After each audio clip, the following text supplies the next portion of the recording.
بسم اللہ الرحمن الرحیم۔ گمنام ہیرو کے معزز ناظرین، السلام علیکم۔ آئیے چلتے ہیں کہانی کی طرف۔ بے ہوش فیض کی طرف بڑھ گیا۔ اس کے نزدیک ہی وہ گرم چادر بھی موجود تھی جس کی بکل مار کر وہ اس کوٹھی میں وارد ہوا تھا۔ میں نے 3 انچ چوڑی کوئی گز بھر کی پٹی پھاڑ لی اور زرگل کے قریب آ گیا۔ کون کیا غلط کہہ رہا ہے اور کیا درست، اس کا فیصلہ بعد میں بھی کیا جا سکتا ہے۔ میں نے کہا، تمہارے زخمی بازو سے رسنے والے خون کو روکنا سب سے زیادہ ضروری ہے۔ اگر تم اپنا بازو مجھے دے دو تو میں اس کا معائنہ کر کے پٹی باندھ دیتا ہوں۔ میرے خیال میں زخم زیادہ گہرا تشویشناک نہیں۔ وہ بے پرواہی سے بولی، شاید کوئی گولی گزرتے ہوئے میرے بازو کی مزاج پرسی کر گئی ہے۔ وہ بڑی روانی اور صفائی سے اردو بول رہی تھی۔ میں نے سن رکھا تھا کہ سرحدی لوگ خصوصاً عورتیں تعلیم کے زیور سے آراستہ نہیں ہوتی، لڑکیوں کا اسکول کالج بھیجنے کا رواج نہیں ہوتا، بس وہ اپنی مادری زبان ہی سے آشنائی ہوتی ہے یا پھر پشتون لہجے میں ٹوٹی پھوٹی اردو بول کر گزارا چلا لیتی ہیں۔ لیکن زارگل کی بات چیت سے میں نے اندازہ لگایا کہ وہ اعلیٰ تعلیم یافتہ ہے۔ اس سے میرے ذہن میں یہ بھی نقش ہو گیا کہ وہ فارمولا درست نہیں، سرحدی لوگ بھی تعلیم یافتہ ہو سکتے ہیں اور حتی البسا تعلیم حاصل کرنے کی کوشش کر سکتے ہیں، چاہے دوسروں کی نسبت یہ تناسب کم ہی کیوں نہ ہو۔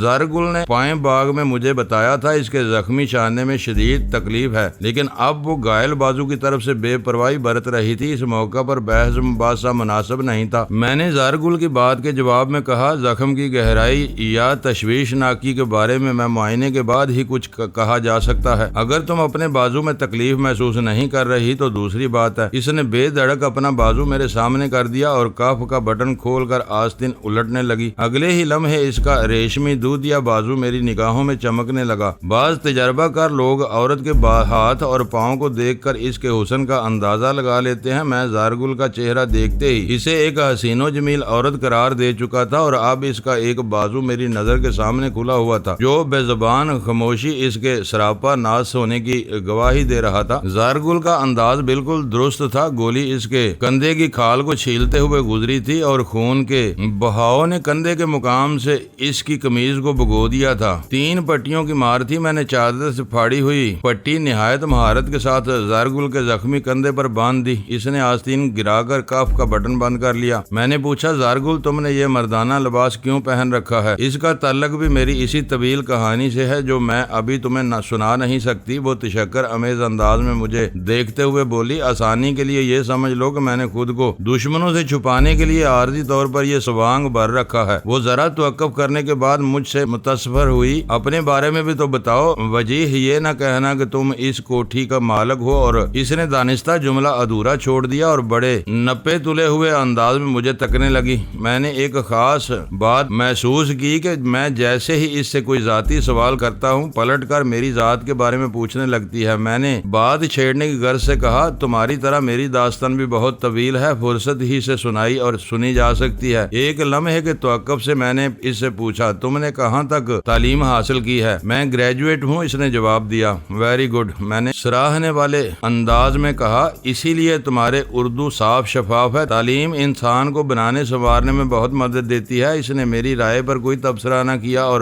بائیں ہاتھ سے اپنے گائل دائیں کندھے کو دبانے لگی۔ میں نے اسے مخاطب کرتے ہوئے پوچھا، زارگل تمہارا کیا ارادہ ہے؟ اس نے الجھن زدہ سوالیہ نظر سے مجھے دیکھا، میری بات سمجھ نہیں پائی تھی۔ میں نے کہا، کیا تم یہ رات اسی کوٹھی میں گزارنا چاہتی ہو؟ تم اپنی بیان کے مطابق تھوڑی دیر بعد یہاں سے چلے جاؤ گے، اس نے بدستور الجھے ہوئے لہجے میں کہا، جبکہ میں محسوس کر رہی ہوں اس کوٹھی میں اور کوئی ذی نفس موجود نہیں۔ میں اس زخمی بے ہوش کے ساتھ تو اس کوٹھی میں رات نہیں گزار سکتی۔ بات ختم کرتے ہی اس نے فیض کی طرف اشارہ کیا۔ میں نے کہا، اس کا بندوبست تو میں ابھی کر دیتا ہوں، اس کے باوجود میں یہاں سے جانا چاہوں گی۔ ٹھیک ہے، میں نے اس بات میں گردن ہلائی، اگر تم میرے ساتھ یہاں سے نکلنا چاہتی ہو تو پھر ذرا رک کر انتظار کرو، میں اس بندے کو تھوڑی عزت دے لوں، اور اگر تم اکیلی جانا چاہتی ہو تو میری طرف سے اجازت ہے۔ تمہیں کسی چیز کی ضرورت ہو تو بتا دو۔ اس نے میرے سوال کا جواب دینے کی بجائے کہا، تم اس بے ہوش بندے کے ساتھ کیا کرنا چاہتے ہو؟ اس کے استفسار سے مجھے یہ اندازہ قائم کرنے میں دشواری نہیں ہوئی کہ وہ میری معیت میں اس کوٹھی کو خیر باد کہنے کا ارادہ رکھتی تھی، ورنہ وہ سوال جواب کے چکر میں پڑے بغیر پہلی فرصت میں وہاں سے کھسک لیتی۔ میں نے کہا اس کے ساتھ اچھا برا جو کچھ بھی کروں گا تمہاری نظروں کے سامنے ہی کروں گا، دیکھتی جاؤ۔ اتنا کہہ کر میں اپنے زخمی شکار فیض احمد کی جانب بڑھ گیا۔ اس سے چھینا ہوا لوڈڈ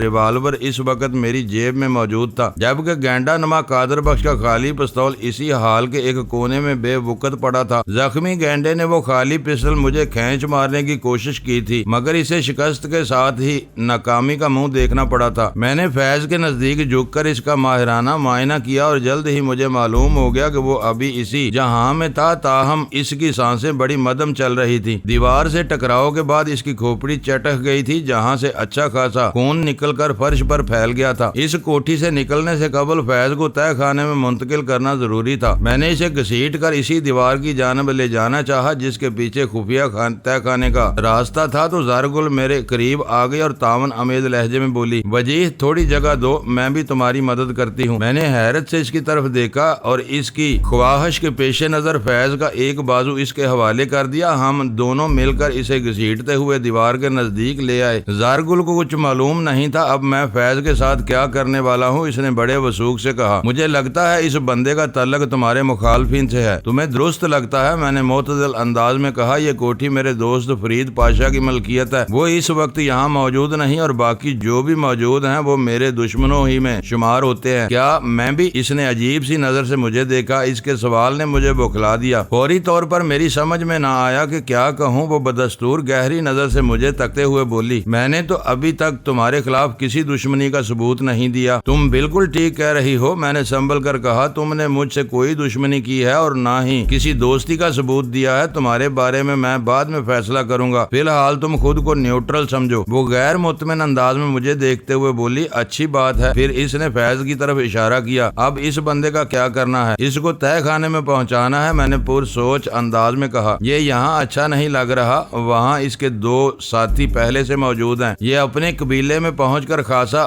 ریلیکس محسوس کرے گا۔ وہ لمبی پلکیں جھپکاتے ہوئے بولی، پتہ نہیں تم کس قسم کی باتیں کر رہے ہو یہ سب کچھ، کہیں تم مذاق میں تو نہیں کر رہے ہو وجی؟ اس کوٹھی کے خفیہ تہہ خانے کا راز فرید پاشا اور مجھ سے آگے بڑھ کر خادم حسین اور قادر بخش تک پہنچ چکا تھا۔ اس راز میں فیض کی شمولیت بھی ہونے والی تھی، چنانچہ زارگل بھی اس تہہ خانے کی جھلک دیکھ لیتی تو اس میں کوئی قباحت نہیں تھی۔ اس تہہ خانے میں آمد و شد کی تکنیک صرف فرید پاشا اور مجھ تک ہی محدود تھی۔ میرا تمہارا کوئی مذاق نہیں ہے زارگل، میں نے اس حسین عورت کی آنکھوں میں جھانکتے ہوئے کہا۔ اس حال نما کمرے کے نیچے واقعی ایک تہہ خانہ موجود ہے جسے ابھی تم اپنی آنکھوں سے دیکھو گی۔ تم اس تہہ خانے کے نیم روشن دان کو دیکھ چکی ہو۔ اس نے سر ہلانے پر اکتفا کیا، تاہم اس کی مقناطیسی آنکھوں میں حیرت نما الجھن بدستور ہلکورے لے رہی تھی، وہ خاصی متذبذب نظر آتی تھی۔ اگلے 2 منٹ کے اندر میں نے مخصوص تکنیک کا استعمال کر کے فیض کو زارگل کی مدد سے گھسیٹ کر قادر بخش کے قریب لا چھوڑا۔ تہہ خانے کے اندر داخل ہوتے ہی میں نے دروازے کو بند کر دیا تھا۔ زارگل کو یہ سمجھنے میں ذرا بھی دقت نہیں ہوئی کہ اس نے اسی تہہ خانے کے مختصر روشن دان سے بلب کی ملگجی روشنی پھوٹتے دیکھی تھی۔ میرے ساتھ ایک سراپا حسین عورت کو دیکھ کر گینڈا نما قادر بخش کے دیدے حیرت سے پھیل گئے۔ خادم حسین کی سرخ آنکھوں میں بھی تعجب کی سیاہ پرچھائیاں لہرائیں۔ میں نے ان کے تاثرات سے فوراً اندازہ لگا لیا کہ وہ زارگل سے آشنا نہیں تھے اور زارگل کی بھی کچھ ایسی ہی پوزیشن تھی۔ یہ ایک اطمینان بخش بات تھی۔ وہ دونوں زارگل کو میری ساتھی سمجھے تھے۔ خادم حسین کو چھت کی زینت بنانے سے پہلے میں نے اس کی تفصیلی جامع تلاشی لے لی تھی۔ اس کی ضروری اور غیر ضروری اشیاء کے ساتھ کوٹھی اور گاڑی کی چابیاں میرے قبضے میں آ چکی تھی، لہٰذا میں نے اس جاڑ منحوس سیکیورٹی گارڈ کو نظر انداز کرتے ہوئے قادر بخش سے کہا، میں تم تینوں کو اس تہہ خانے میں چھوڑ کر جا رہا ہوں، تمہارا فیصلہ فرید پاشا خود کل صبح آ کر کرے گا۔ خادم فرید کا مجرم ہے، لیکن تم دونوں بھی بلا اجازت غیر قانونی طور پر اس کی کوٹھی میں داخل ہوئے ہو۔ نہ صرف داخل ہوئے بلکہ تم نے یہاں خاصی افراتفری بھی مچائی ہے۔ میں نے تم سے جو کچھ معلوم کرنا تھا وہ کر لیا، باقی کا انٹرویو پاشا کرے گا۔ تم اب بھی خود کو بچا سکتے ہو وجدان، گینڈے قادر بخش نے سلگتے ہوئے لہجے میں کہا۔ منشا اور چودھری دلدار بہت خطرناک لوگ ہیں، تم ان کے سامنے زیادہ دیر ٹھہر نہیں سکو گے۔ اگر خیریت چاہتے ہو تو ہمیں شرافت سے یہاں سے جانے دو۔ مجھے اس نامعقول شخص پر بہت غصہ آیا۔ میں نے اپنی جیب سے ریوالور نکالا اور اس کی آنکھوں کے سامنے لہراتے ہوئے کہا، میں انتہائی شرافت کا ثبوت ہی دے رہا ہوں جو تم لوگوں کو زندہ چھوڑ کر جا رہا ہوں، ورنہ تم خبیثوں کے اعمال تو ایسے ہی ہیں کہ تمہیں فرصت نکالے بغیر گولیوں سے بھون دینا چاہیے۔ میں نے ریوالور کی نال کو اس کی پیشانی کی طرف کر دیا۔ وہ نفرت آمیز نظر سے مجھے گھور کر رہ گیا، منہ سے ایک لفظ نہ بولا۔ میں نے اپنے غصے کو ضبط کرتے ہوئے کہا، تم نے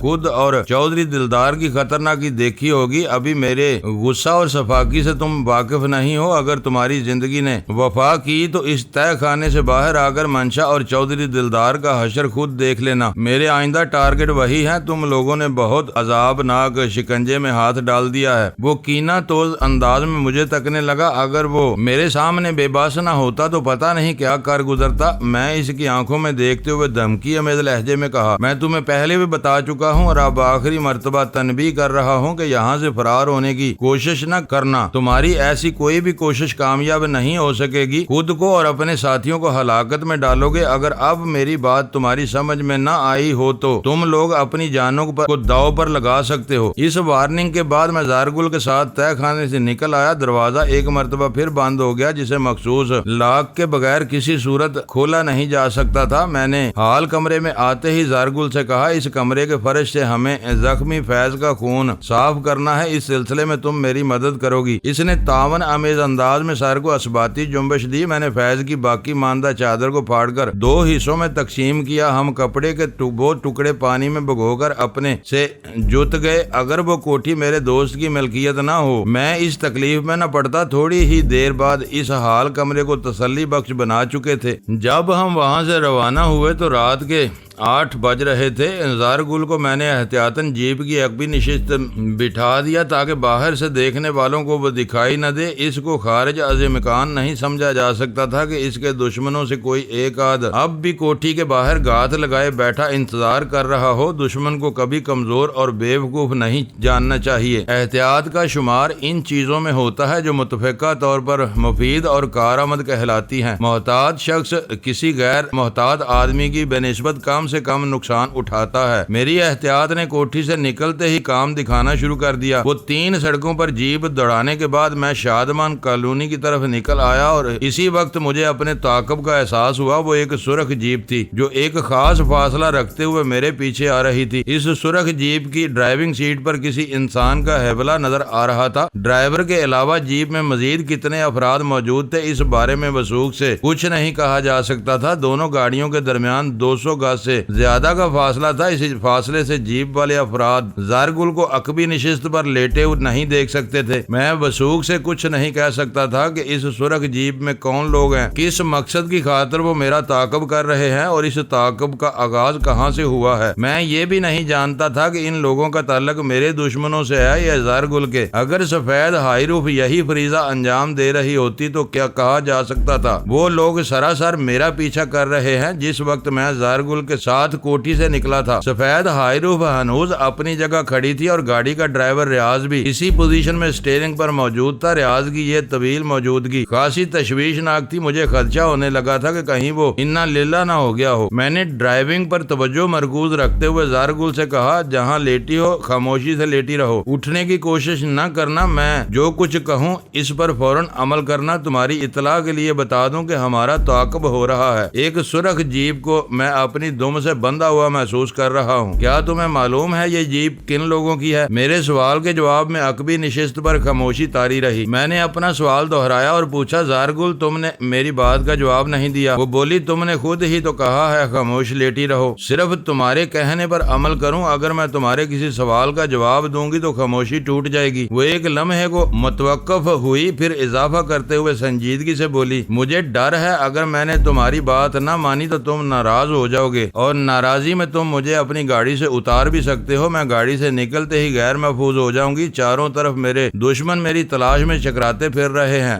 زارگل کی دہشت اور خوف پوری طرح زائل ہو چکے تھے اور اس وقت وہ خاصی زندہ دلی کا مظاہرہ کر رہی تھی۔ اس حاضر جواب اجنبی حسینہ نے اپنے جواب سے مجھے تھوڑا سا گڑبڑا دیا، تاہم میں نے گمبھیر لہجے میں کہا، میں تمہاری خاموشی کو واپس لیتا ہوں۔ تم میری بات کا جواب دے سکتی ہو۔ ہماری آواز سرخ جیپ میں موجود لوگوں تک نہیں پہنچ پہنچ پائے گی۔ کیا تم ان لوگوں کو جانتی ہو؟ وہ قطعیت سے بولی، میں سرخ جیپ سے متعلق کچھ نہیں جانتی۔ اچھی بات ہے، میں نے ڈرائیونگ پر اپنی توجہ برقرار رکھتے ہوئے کہا، میں مختلف سڑکوں پر جیپ دوڑاتے ہوئے تعاقب کرنے والوں کو اپنے قریب آنے کا موقع دوں گا، پھر ان کے عزائم کا پتہ چل جائے گا، لیکن اس سے پہلے تمہیں ایک کام کرنا ہوگا۔ کیسا کام؟ اس نے لیٹے لیٹے استفسار کیا۔ میں نے کہا، تم نہایت ہی صفائی اور آہستگی کے ساتھ اپنے وجود کو سیٹ سے لڑکا کر نیچے گرا دو، اس طرح تم دو سیٹوں کے درمیان آ جاؤ گی، گویا ایک طرح سے تم باہر سے دیکھنے والوں کی نظر میں پوشیدہ ہو جاؤ گی۔ تعاقب کرنے والے تمہیں اس جیپ میں دیکھ نہیں پائیں گے، میں دیکھنا چاہتا ہوں تمہیں غیر موجود پا کر وہ کس قسم کے رد عمل کا مظاہرہ کرتے ہیں۔ اس سے یہ بھی معلوم ہو جائے گا کہ وہ تمہاری تلاش میں ہے یا میری۔ اگر وہ تمہاری وجہ سے تعاقب کر رہے ہیں تو پھر ہماری جیپ کو اوورٹیک کرنے کے بعد وہ اس تعاقب کو ختم کر کے کہیں اور نکل جائیں گے۔ یہ میں بہت آسانی سے کر لوں گی۔ زارگل کی پرعزم آواز میری سماعت سے ٹکرائی۔ میں دو سیٹوں کے درمیان پہنچتے ہی اپنے وجود کو گٹھڑی بنا لوں گی۔ اگر سرخ جیپ میں حکمت یار کے بندے ہوئے تو وہ مجھے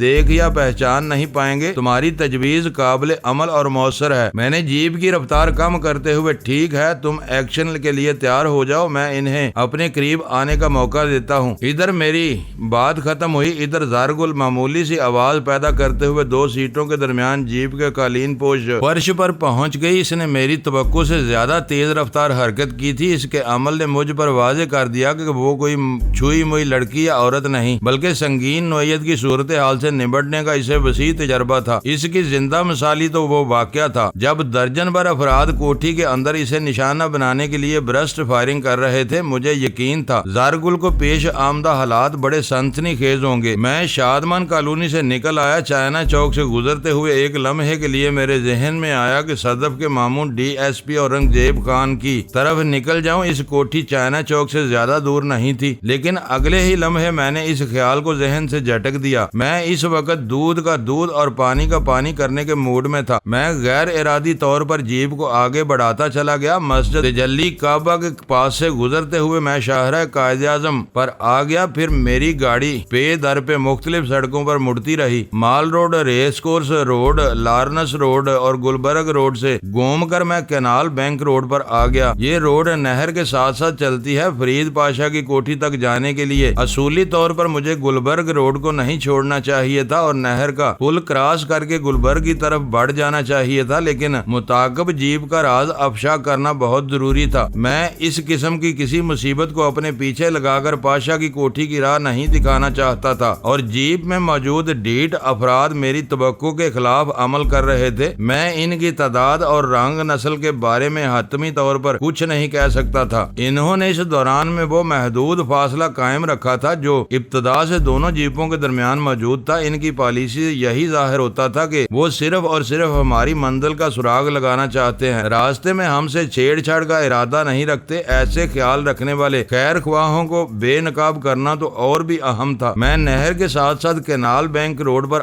آگے بڑھتا رہا۔ گلبرگ خاصا پیچھے رہ گیا تھا، مغل پورہ کی جانب تھا۔ رات کے وقت کینال بینک روڈ زیادہ رش نہیں ہوتا۔ ایک قطار میں بنی ہوئی نرسریز اور نہر کے کنارے استادہ بلند و پست درختوں کے باعث فضا میں خنکی دھار آئی تھی۔ میں نے ایک مناسب سی جگہ دیکھ کر نسان پٹرول سڑک کے کنارے روک دی، پھر زارگل کو مخاطب کرتے ہوئے کہا، میں جیپ سے باہر جا رہا ہوں، ظاہر یہی کروں گا جیسے گاڑی میں کوئی خرابی ہو گئی ہے جس سے ہمیں یہاں رکنے پر مجبور کر دیا۔ میں جب تک تم سے نہ کہوں گاڑی سے نکلنے کی کوشش نہ کرنا۔ پھر میں نے اپنی جیب سے ریوالور نکال کر اس کی طرف پھینک دیا اور کہا، میں نے اگرچہ تمہیں عارضی پناہ دی ہے، لیکن تمہاری حفاظت کی ذمہ داری بھی فی الحال میرے ہی کندھوں پر آتی ہے۔ مجھے امید تو نہیں کہ مارا ماری کی کوئی صورتحال پیش آئے۔ بہرحال تم یہ ریوالور کسی نازک موقع کے لیے اپنے پاس رکھ لو، وقت کا کچھ بھروسہ نہیں، یہ کسی سے صلاح مشورے کے بعد کروٹ نہیں بدلتا۔ میں زارگل کا جواب سنے بغیر جیپ سے باہر نکل آیا۔ ڈرائیونگ سائیڈ کا دروازہ میں نے کھلا رہنے دیا اور جیپ کے اگلے حصے کی جانب قدم بڑھاتے ہوئے میں نے تعاقب جیپ کی طرف کن آنکھوں سے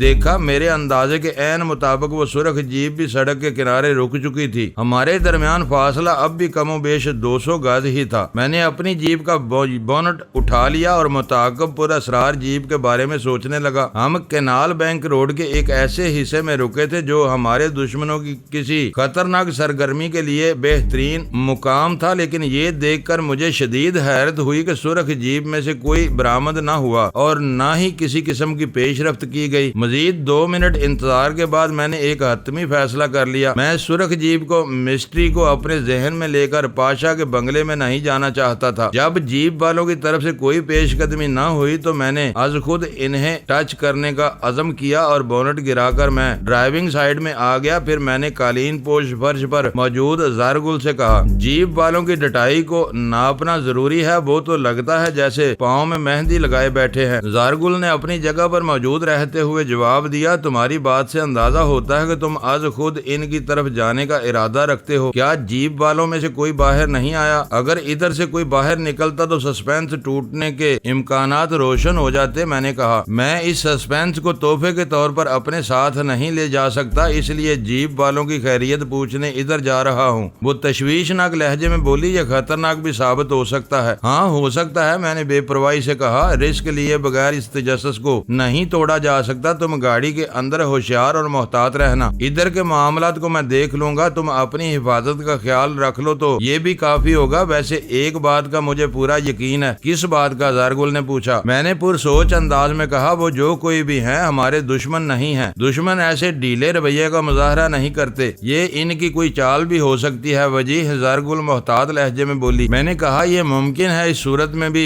میں یقین کے ساتھ یہ کہوں گا کہ وہ چال باز دشمن ہماری جان کے طلبگار نہیں ہے۔ میں نے اپنی زندگی میں ہزاروں دشمنوں اور ان کے سینکڑوں انداز کا مشاہدہ اور تجربہ کیا ہے۔ جان کے دشمن یوں ہاتھ پر ہاتھ رکھے خاموش بیٹھے نہیں رہتے۔ میرے تجربے میں چونکہ ایسے دشمنوں کا اندراج نہیں ملتا، اس لیے بھی میں سرخ جیپ والوں کو ضرور ٹچ کروں گا۔ اس کے بعد زارگل نے مجھ سے کوئی بحث نہ کی اور میں محتاط قدموں سے مذکورہ جیپ کی طرف بڑھنے لگا۔ ہمارے درمیان بتدریج فاصلہ کم ہونے لگا۔ سرخ جیپ کی ڈرائیونگ سیٹ پر موجود شخص کا ہیولہ آہستہ آہستہ واضح ہونے لگا۔ اگرچہ اس وقت کینال بینک روڈ پر اچھا خاصا اندھیرا تھا، تاہم نزدیک یا جانے سے سبب اس شخص کے خد و خال مجھ پر ظاہر ہونے لگے تھے۔ اس کے ساتھ ہی مجھے اپنے وجود میں ایک سنسنی سی دوڑتی محسوس ہونے لگی۔ میری چھٹی حس بار بار مجھے خبردار کر رہی تھی کہ کوئی گڑبڑ ہے۔ کیا گڑبڑ ہے؟ میں سرے دست اس کا اندازہ لگانے سے قاصر تھا۔ پھر جب ہمارے درمیان چند قدم کا فاصلہ رہ گیا تو اپنی ریڑھ کی ہڈی میں مجھے ایک سرد لہر کی دوڑتی ہوئی محسوس ہوئی۔ یکا یک بے اختیار میرے قدم رک گئے۔ میں حیرت اور بے یقینی سے سرخ جیپ کی ڈرائیونگ سیٹ پر موجود شخص کو دیکھ رہا تھا۔ ونڈ اسکرین کے پار اب وہ مجھے واضح دکھائی دے رہا تھا۔ اس شخص نے کسی انڈے کے مانند سفید سوٹ پہن رکھا تھا۔ وہ بے داغ پینٹ کوٹ میں تھا اور سٹیئرنگ پر ہاتھ جمائے کسی بت کی طرح خاموش جامد بیٹھا تھا۔ اس کی آنکھوں پر سیاہ چشمہ تھا۔ میں یک ٹک اسے تکے جا رہا تھا۔ اس کے حلیے کا تفصیلی جائزہ لینے کے بعد میرے ذہن میں جو تصور اجاگر ہوا وہ بڑا ہولناک اور ناقابل تسلیم تھا۔ یہ کیسے ہو سکتا تھا؟ کیا میری آنکھیں دھوکہ کھا رہی ہیں؟ کیا میرا ذہن میری غلط رہنمائی کر رہا ہے؟ یا میں مشاہدے کی صلاحیت کھو بیٹھا ہوں؟ کہیں یہ میرا وہم تو نہیں؟ کسی لاشعوری خیال نے مجسم صورت تو اختیار نہیں کر لی؟ اس نوعیت کے متعدد سوالات میرے دماغ میں چکرا رہے تھے اور ہر بار میں ایک ہی نتیجے پر پہنچ رہا تھا۔ میں نے 2-3 مرتبہ پلکیں جھپکائیں کہ کہیں کوئی خواب تو نہیں دیکھ رہا۔ اپنی آنکھوں کو مل کر دیکھا کہ کہیں میری بصارت تو متاثر نہیں ہو گئی۔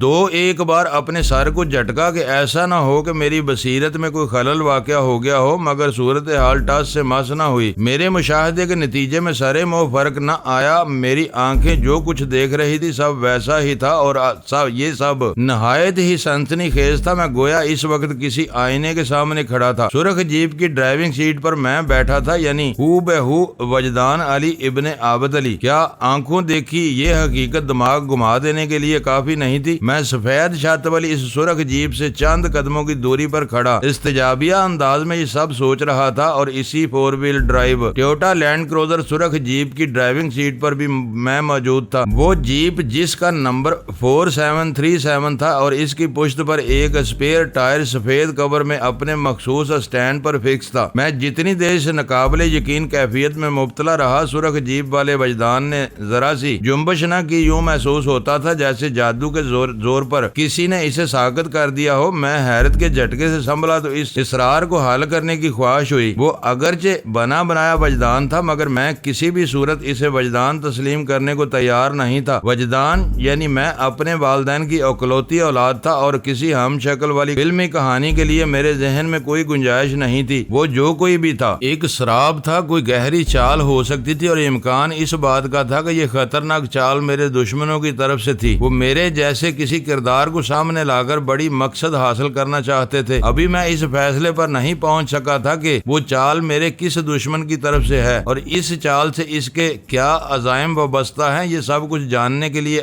آگے بڑھنا ضروری تھا۔ اسی سوچ کے زیر اثر میں نے سرخ لینڈ کروزر کی سمت قدم اٹھا دیے۔ میری اس پیش قدمی کے جواب میں دوسری طرف سے حیران کن رد عمل ظاہر کیا گیا۔ وہ جیپ اگرچہ سڑک کے کنارے کھڑی تھی، تاہم ہماری نسان پیٹرول کی طرح اس کا انجن بھی بیدار تھا۔ میں نے اس نقلی وجدان کی جانب ابھی ایک قدم ہی بڑھایا ہوگا کہ سرخ جیپ اچانک حرکت میں آ گئی، اور یہ حرکت بیک ورڈ تھی۔ یوں محسوس ہوا وہ پہلے ہی گاڑی کو بیک گیئر میں ڈالے بیٹھا تھا۔ دیکھتے ہی دیکھتے وہ جیپ کو الٹا چلاتے ہوئے پیچھے لے گیا، اور پیچھے اتنا پیچھے کہ رات کے اندھیرے نے گاڑی کے وجود کو نگل لیا۔ سرخ جیپ مجھ سے اتنے فاصلے پر چلی گئی کہ میرے لیے اس کو دیکھنا ممکن نہ رہا۔ میں سڑک کے کنارے ہکا بکا کھڑا جیپ نشین کی اس عجوبہ روزگار حرکت کے بارے میں سوچنے لگا۔ میری ہو بہو نقل نے مجھے الجھن میں ڈال دیا۔ میں چند لمحے وہیں کھڑا اس کی واپسی کا انتظار کرتا رہا۔ اسے رات کے اندھیرے نے اس طرح اپنی گود میں سمیٹا کہ پھر اس کی ایک جھلک دیکھنے کو نہ ملی۔ فوری طور پر میں اسی نتیجے پر پہنچا کہ پہلی ملاقات میں نقلی وجدان کو اتنی ہی ہدایت ملی ہوگی کہ وہ مجھ سے آمنا سامنا ہونے کے بعد پھوٹ لے۔ صرف مجھے یہ باور کرانا مقصود ہوگا کہ میری نقل تیار کر لی گئی ہے، کیونکہ یہ ایک ایسی گتھی تھی جسے فی الوقت سلجھانا ممکن نہیں تھا۔ بہرحال میں اس واقعے کو غیر معمولی سمجھنے پر مجبور ہو گیا۔ اپنی جیپ کی طرف قدم بڑھاتے ہوئے میں سوچنے لگا، جس دشمن نے بھی میری نقل تیار کی ہے اسے بے وقوف یا کمزور نہیں سمجھنا چاہیے۔ اگر وہ احمق یا بزدل ہوتا تو چھپ کر وار کرتا، اپنی پروڈکٹ کو یوں میرے سامنے نہ لاتا۔ یہ تو ایک کھلا چیلنج تھا میرے لیے۔ میرے پردہ نشین پر اسرار دشمن نے پتے میز پر پھیلا کر کھیل کا آغاز کیا تھا، اور اتنا بہادر چوہدری نوازش علی بہرحال نہیں ہو سکتا تھا۔ میں اس نئی بساط پر غور کرتے ہوئے گاڑی کے پاس آ گیا۔ پھر ڈرائیونگ سیٹ سنبھالنے کے بعد زرگل سے کہا، اب تم آرام سے اٹھ کر سیٹ پر بیٹھ سکتی ہو، خطرہ ٹل گیا ہے۔ تم یہ بات اتنی آسانی سے کہہ رہے ہو جیسے دودھ میں گری ہوئی مکھی کو نکال باہر کیا ہو، وہ حیرت امیز لہجے میں بولی۔ حیرت امیز لہجے میں کہتے ہوئے اٹھی اور نشست سنبھالنے سے قبل اس نے عقبی شیشے کے پار دیکھا، پھر میری جانب متوجہ ہوتے ہوئے بولی، وجیح سرخ جیپ کہاں چلی گئی؟ جہاں سے آئی تھی وہیں چلی گئی، میں نے جیپ آگے بڑھاتے ہوئے کہا۔ وہ ٹٹولنے والی نظر سے مجھے دیکھنے لگی۔ میں اسے گاڑی کے عقبی حصے کا منظر دکھانے والے آئینے میں تاک رہا تھا۔ اس کا چہرہ الجھن کے جال میں جکڑا نظر آتا تھا، اور اس کی یہ کیفیت حالات کے عین مطابق تھی۔ بالآخر اس نے متذبذب انداز میں دریافت کیا، وجیح میں تمہاری بات سمجھ نہیں سکی ہوں۔ سرخ جیپ والوں نے اتنی دیر تک ہمارا تعاقب کیا اور پھر اچانک غائب ہو گئے۔ ایسے متعاقب دشمن پہلے میں نے کہیں دیکھے اور نہ سنے۔ میں نے کہا، میں بھی ایسا ہی محسوس کر رہا ہوں۔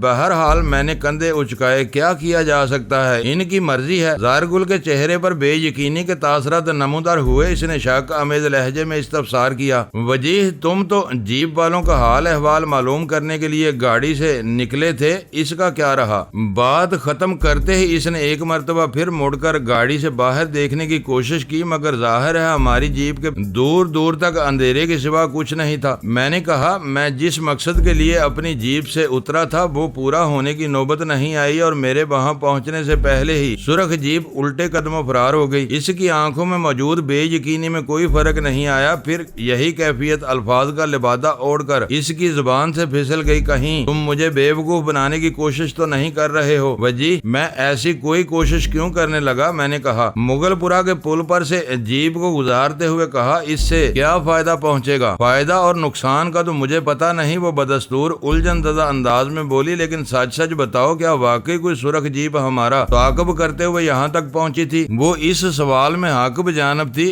فاضلہ کالونی والی کوٹھی سے روانہ ہوتے وقت میں نے اسے عقبی نشست پر لیٹنے کی ہدایت کی تھی۔ مجھے اپنے تعاقب کا احساس شادمان کالونی سے ہوا تو میں نے اسے نشست سے لڑک کر جیپ کے فرش پر پہنچنے کا حکم دیا، جہاں سے تھوڑی دیر قبل وہ اٹھی تھی۔ اس دوران میں اسے ایک لمحے کے لیے موقع نہ مل سکا کہ وہ متعاقب جیپ کی ایک جھلک بھی دیکھ پاتی۔ وہ اب تک میرے بتائے ہوئے پر یقین کرتی آئی تھی، لہذا اسے یہ شک ہو سکتا تھا کہ میں نے اسے بے وقوف بنانے کے لیے تو کہیں سرخ جیپ کا چکر نہیں چلایا تھا۔ یہ سچ ہے زارگل، میں نے مختصر جواب دینے پر اکتفا کیا، پھر وہ واپس کیوں چلے گئے؟ میں بھی ان کے اس رویے پر حیران ہوں۔ وہ خاموش ہو گئی لیکن کھوجتی ہوئی نظر سے مجھے دیکھنا جاری رکھا۔ میں نے اپنی جیپ کو نہر کے پل کے اوپر سے گزارنے کے بعد واپسی کے راستے پر ڈال دیا تھا۔ اب ہمارا رخ مغل پورہ سے گلبرگ کی جانب تھا۔ میں نے نہر کے کنارے سفر جاری رکھتے ہوئے زارگل سے پوچھا، کیا تمہیں میری بات کا یقین نہیں ہے؟ وہ چند لمحے سوچنے کے بعد بولی، بات یقین اور بے یقینی کی نہیں بجی، پھر کیا بات ہے؟ میں نے سوال کیا۔ وہ بولی، مجھے منافقت سے شدید نفرت ہے۔ یہاں منافقت کا ذکر کہاں سے آ گیا؟ میرے لہجے میں حیرت تھی۔ بتا رہی ہوں، اس نے ٹھہرے ہوئے انداز میں کہا، اب تک تم نے میرے ساتھ دوستانہ رویہ کا مظاہرہ کیا ہے، اس لیے میں تم سے کسی قسم کی منافقت نہیں برت سکتی۔ تمہارے لیے میرے دل اور ذہن میں جو کچھ ہے وہ تم سے کہنا چاہتی ہوں، بالکل صاف صاف۔ میں نے سنجیدگی سے کہا، میں بھی صاف گوئی کو پسند کرتا ہوں، تم جو کچھ بھی کہنا چاہتی ہو بے دھڑک کہہ ڈالو۔ بجی، اس نے مجھے مخاطب کرتے ہوئے دو ٹوک لہجے میں کہا، سچی بات تو یہ ہے کہ تم بہت پر اسرار ہو۔ میں تمہارے بیان کو شک کی نظر سے نہیں دیکھ رہی۔ یقیناً کسی سرخ جیپ نے ہمارا تعاقب کیا ہوگا، پھر وہ ہم سے کوئی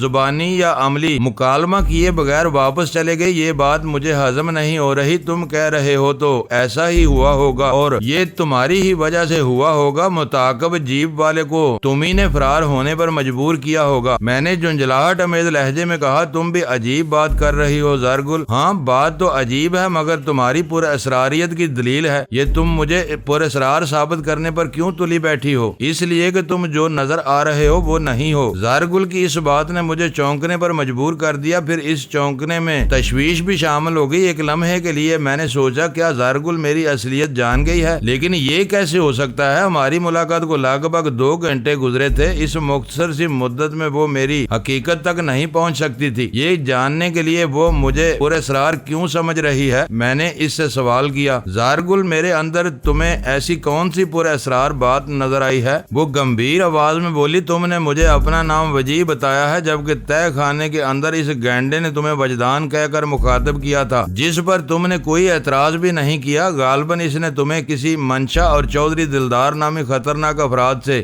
ڈرانے کی کوشش کی تھی۔ اس کی دھمکی کو تم خاطر میں نہیں لائے اور ان تینوں کو تہ خانے میں بند کر کے چلے آئے ہو۔ میں تمہیں وجیح سمجھوں یا وجدان؟ اس کے سوال میں بڑی طاقت تھی۔ اس سے مجھے یہ بھی اندازہ ہوا کہ وہ بہت ہی موقع شناس اور بہترین قوت مشاہدہ کی مالک تھی۔ اس کی یادداشت بھی بلا کی تھی۔ میں نے اس کے سوال کا جواب دیتے ہوئے کہا، زارگل، میں دراصل دوہری زندگی گزار رہا ہوں، کہیں وجیح بن کر اور کہیں وجدان کی حیثیت سے۔ تم نے تہ خانے میں میرے 3 دشمن کو دیکھا، وہ مجھے وجدان کے نام سے جانتے ہیں، اس میں راز یا اسرار والی کوئی بات نہیں۔ اس نے کہا، یہ بات بھی میری سمجھ میں نہیں آئی کہ تم اپنے 3 خطرناک دشمنوں کو ایک تہ خانے میں چھوڑ آئے ہو جس کا روشن دان پائیں باغ میں کھلتا ہے۔ کیا وہ لوگ روشن دان کے راستے وہاں سے فرار ہونے کی کوشش نہیں کر سکتے؟ تم شکل سے اتنے بے احتیاط تو نظر نہیں آتے۔ میں نے گلبرگ روڈ کو کراس کرنے کے بعد جیپ کو اقبال روڈ پر ڈال دیا۔ سڑک گلبرگ کے وسط سے گزرتی ہے۔ اس دوران میں تھوڑے تھوڑے وقفے سے بیک ویو مرر میں بھی جھانکتا رہا، لیکن سرخ یا کسی بھی اور رنگ کی کوئی گاڑی مجھے تعاقب میں دکھائی نہ دی۔ فرید پاشا کی جانب سے پہلے میں نے تھوڑی اور احتیاط برتی اور گلبرگ مارکیٹ مراتب علی روڈ سے گھومتے پھرتے ہوئے ایک لمبا چکر کاٹ کر نسان پٹرول کو گلبرگ 3 کی طرف موڑ لیا۔ اب اس جیپ کو فرید پاشا کی کوٹھی کے سامنے ہی جا کر رکنا تھا، بلکہ اس کوٹھی کے اندر جا کر۔ زارگل، تم نے ابھی تک مجھے یہ نہیں بتایا کہ تمہیں کہاں ڈراپ کروں؟ میں نے اپنے ساتھی مسافر سے پوچھا۔ میری منزل تو اب بہت قریب ہے، وہ کچھ سوچتے ہوئے بولی، تم نے اب تک میری جتنی مدد کی ہے، میں اس کے لیے جتنا بھی شکریہ ادا کروں وہ کم ہے۔ جاتے جاتے ایک اور احسان بھی کر جاؤ۔ کیسا احسان زارگل؟ اس نے کہا، رات کا باقی حصہ اگر میں تمہاری منزل پر گزار لوں تو تمہیں کوئی اعتراض تو نہیں ہوگا؟ میں الگ صبح روانہ ہو جاؤں گی۔ میں اعتراض کا حق نہیں رکھتا، میں نے وضاحت کرتے ہوئے کہا۔ میری منزل دراصل میرے دوست کی کوٹھی ہے، یہ حق اسے حاصل ہے۔ اس سلسلے میں فرید پاشا کی اجازت ضروری ہے۔ اگر وہ تمہارا دوست ہے تو تمہارے ساتھ جانے والے کے لیے بھی اس کوٹھی میں ضرور گنجائش نکل آئے گی۔ وہ معنی خیز لہجے میں بولی، 2 گھنٹے پہلے تم اپنے دوست کی ایک کوٹھی میں میری بھرپور مدد کر چکے ہو، اور وہ بھی اس کی اجازت کے بغیر۔ تھوڑے توقف کے بعد اس نے اضافہ کرتے ہوئے کہا، میرا خیال ہے فرید پاشا اعتراض نہیں کرے گا۔ وہ بڑے منطقی انداز میں گفتگو کر رہی تھی۔ میں ایک لمحے کے لیے لاجواب ہو گیا۔ میں نے کہا، چلو ٹھیک ہے، اس طرح مجھے تمہاری کہانی سننے کا موقع بھی مل جائے گا۔ مجھ میں شرارت سے زیادہ حماقت بھری ہوئی ہے، میں بھی اس وقت شوخی پر اتر آیا تھا۔ حماقت؟ زارگل کے لہجے میں حیرت دار آئی۔ مجھے تو کہیں نظر نہیں آ رہی۔ یہ حماقت نہیں تو اور کیا ہے جو میں تمہارے ہاتھ میں پیمانہ ڈھونڈ رہا ہوں؟ میں نے بے دھڑک کہہ دیا۔ پیمانے تو تمہاری آنکھوں میں فٹ ہیں۔ اس کو چپ سی لگ گئی، نظر جھکا کر اپنے ہاتھوں کو گھورنے لگی۔ میں نے کہا بیچارہ 6 فٹا فیدم ان کے سامنے کیا بیچتا ہے؟ تمہارے پیمانوں کی رینج تو پتہ نہیں۔ بے ساختہ میں نے جملہ ادھورا چھوڑ دیا۔ مجھے یوں محسوس ہوا جیسے کسی نے میری زبان کو پکڑ لیا ہو۔ شاید میرے اندر کوئی بیٹھا ہوا تھا جس نے ہاتھ بڑھا کر میری بولتی بند کر دی تھی۔ اس کے ساتھ ہی مجھے لگا کہ میں کوئی جرم کرنے جا رہا تھا۔ مجھے اپنے عمل پر پشیمانی کا احساس ہوا۔ کسی کے حسن کی تعریف کرنا بری بات نہیں، لیکن میں اپنے اندرون سے مجبور تھا۔ جب سے ساحل مجھ سے جدا ہوئی تھی گویا خوشیاں مجھ سے روٹ گئی تھیں۔ شاید اسی سبب میں اپنے فعل پر ندامت محسوس کر رہا تھا۔ میں نے اپنے اندر ساحل کو اس گہرائی میں سجایا تھا کہ اس کا احساس میرے وجود کا حصہ بن کر رہ گیا تھا۔ میری ہر سانس اس کی یاد سے مہکتی تھی۔ اس کے تصور نے میری ذات کو اپنے حصار میں لے رکھا تھا۔ میری اپنی زندگی ختم ہو گئی تھی۔ اب میں صرف اور صرف اسی کے لیے زندہ تھا۔ میرے نامکمل جملے نے زارگل کو خاموشی توڑنے پر مجبور کر دیا۔ تم کچھ کہتے کہتے رک کیوں گئے؟ کچھ نہیں، میں نے بررائی ہوئی آواز میں کہا۔ تھوڑی دیر پہلے تو بہت کچھ تھا، اچانک سب کیسے ختم ہو گیا؟ جو انسان کے اختیار میں نہیں ہو اس پر اچانک حملہ آور ہو جاتا ہے۔ تمہاری باتیں میری سمجھ سے بالا تر ہیں۔ تم اپنی سمجھ کو گائل نہ کرو۔ پھر کس کو کروں؟ مجھے نہیں معلوم، میں نے جان چھڑانے والے انداز میں کہا اور ونڈ اسکرین کے پار سیاہ سڑک کو گھورنے لگا۔ اس کے بعد زارگل نے کوئی سوال نہیں کیا۔ یہ ہم دونوں کے حق میں بہتر ثابت ہوا۔ اس نے خاموشی اختیار کر کے وفاداری کا ثبوت دیا تھا، ورنہ میں ساحل کے تصور میں خلل پر اسے کوئی الٹا سیدھا سا جواب بھی دے سکتا تھا۔ محبوب کی یاد کا بھی ایک عجیب سا نشہ ہوتا ہے، یہ ہلکی ہلکی آنچ دیتی ہے۔ اس کیفیت آگہی کیفیت کو وہی لوگ محسوس کر سکتے ہیں جنہوں نے زندگی میں محبت کی ہو، کسی کو ٹوٹ کر چاہا ہو۔ چاہت کے اپنے آداب ہیں۔ یہ آگ کا ایک دریا ہے جس میں ڈوب کر پار اترنا پڑتا ہے۔ من میں سچی لگن کی شمع روشن نہ ہو تو یہ دریا تن پر آبلے ڈال دیتا ہے۔ فرید پاشا کے بنگلے پر ایک اور حیرت میری منتظر تھی۔ فرید کی زبانی مجھے یہ تو معلوم ہو چکا تھا کہ عمر دین نامی نئے سیکیورٹی گارڈ نے ڈیوٹی سنبھال لی تھی۔ ہم دونوں ایک دوسرے کے صورت آشنا نہیں تھے، چنانچہ گیٹ پر جب ہمارا سامنا ہوا تو تعارف کے باوجود بھی اس نے مجھے بنگلے میں داخل ہونے کی اجازت نہ دی۔ اس کے رویے نے مجھے الجھا دیا۔ میں نے سخت لہجے میں کہا، میں پاشا کا بہت ہی قریبی دوست ہوں، کیا انہوں نے میرے بارے میں تمہیں بتایا نہیں؟ وہ شک زدہ نظر سے میرے چہرے کو دیکھتے ہوئے بولا، سب کچھ بتایا تھا جی، لیکن وہ جملہ ادھورا چھوڑ کر زارگل کی طرف دیکھنے لگا۔ یہ میری دوست ہے، میں نے گارڈ کی الجھن کے پیش نظر کہا، کیا تم اس کی وجہ سے پریشان ہو؟ وہ نہیں، میں گردن ہلاتے ہوئے بولا، میں آپ کو دیکھ کر الجھ گیا ہوں کیونکہ آپ تھوڑی دیر پہلے بھی یہاں آئے تھے۔ وہ اپنی بات کو نامکمل چھوڑ کر جلدی سے بولا، ٹھہرے میں اللہ دیتا کو بلاتا ہوں۔ یہ کہتے ہی وہ کیبن سے نکل کر کوٹھی کے اندر غائب ہو گیا۔ میں اس وقت عجیب و غریب صورتحال سے دو چار تھا۔ گارڈ کا یہ کہنا کہ میں تھوڑی دیر پہلے بھی یہاں آیا تھا ناقابل یقین اور سمجھ میں نہ آنے والی بات تھی۔ زارگل بھی سوالیہ نظر سے مجھے دیکھ رہی تھی۔ ناکامل کرتے ہوئے بولی، یہ کیا ماجرا ہے وجیح؟ تم تو لگ بھگ 2.5 گھنٹے سے میرے ساتھ ہو۔ میں نے کہا، ماجرا تو میری سمجھ میں بھی نہیں آ رہا، اللہ دیتا کو آ جانے دو پھر ہی کوئی کچھ پتا چلے گا۔ یہ اللہ دیتا کون ہے؟ زارگل نے پوچھا۔ فرید پاشا کا ملازم ہے، باورچی کے فرائض انجام دیتا ہے۔ کمال ہے،